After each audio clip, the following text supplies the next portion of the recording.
curvature in the upper back. It's very common nowadays because we are also evolving a lot as we use the technology. Holding the phone in the hand, we have this tendency of keeping the chin forward, and also it comes at a price. Why? Because the weight of the head. Every single centimeter away you go from the center of the gravity, the weight it adds on to the muscles and it makes the muscles weaker. Now, what are the things that we can do about it? But before that, let's learn what is it called. Technically, it's called kyphosis, and also known as hunchback. In certain cases, it's also called pokey chin. But what are the things that we can do if you think you're getting there? So, few things that if you do repetitively is going to make a difference. There are two ways we are going to work at it. The long-term strategy. The long-term strategy is that you need to balance out the strength between the pectorals and the upper back muscles. Now, how would you balance out the strength between the two set of muscles? By doing a lot of push-ups, let's say. So these are the chest opening exercises that are going to help you build up the strength along the deltoids, the pectorals and biceps, and then also the upper back muscles. But you cannot build all that strength in one day or even in 1 week. But what are the things that you can do during your journey which are going to make a big difference and just to stay more consistent and on the path? That's what we are going to look today. My name is Zubinatre. Let's get started.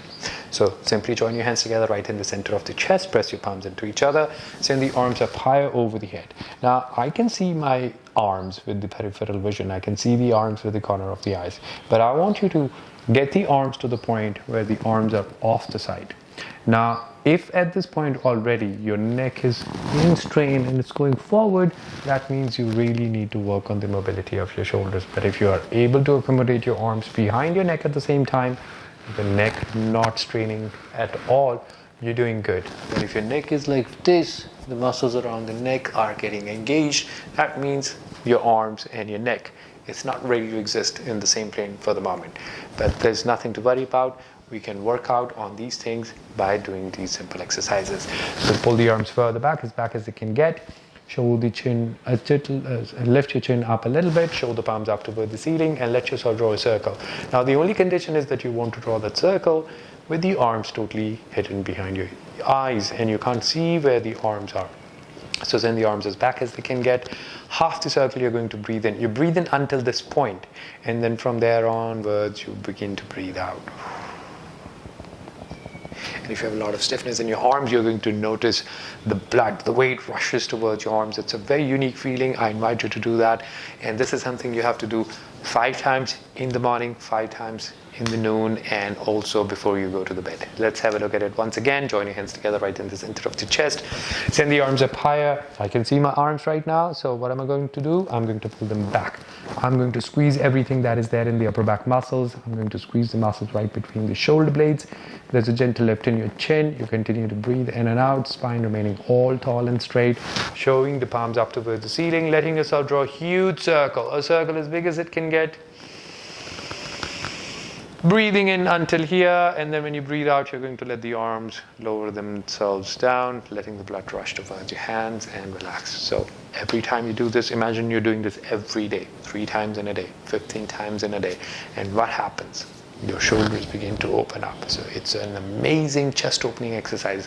And what is the most amazing benefit that we haven't yet spoken about it?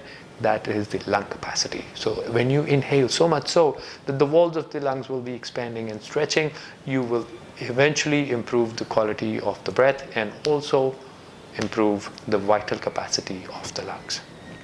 Now, what is the next thing you can do? Interlace your fingers behind your head, get the elbows in front. Now keep the forearms parallel to each other. Now get the elbows to go back.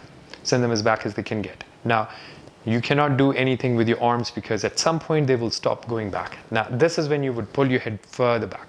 So pull them back and notice how everything in the upper back just gets so crunched and compressed in that little space. So let that happen, squeeze, keep squeezing, just like a lemon. Imagine you have a lemon right between the shoulder blades, or you're trying to pinch your t-shirt right between the shoulder blades, and this is exactly what the feeling is all about. You're almost going to cramp those muscles, and then you deprive that part of the body of any blood, and then when you breathe out, you're going to bring the elbows in close. So exact opposite treatment.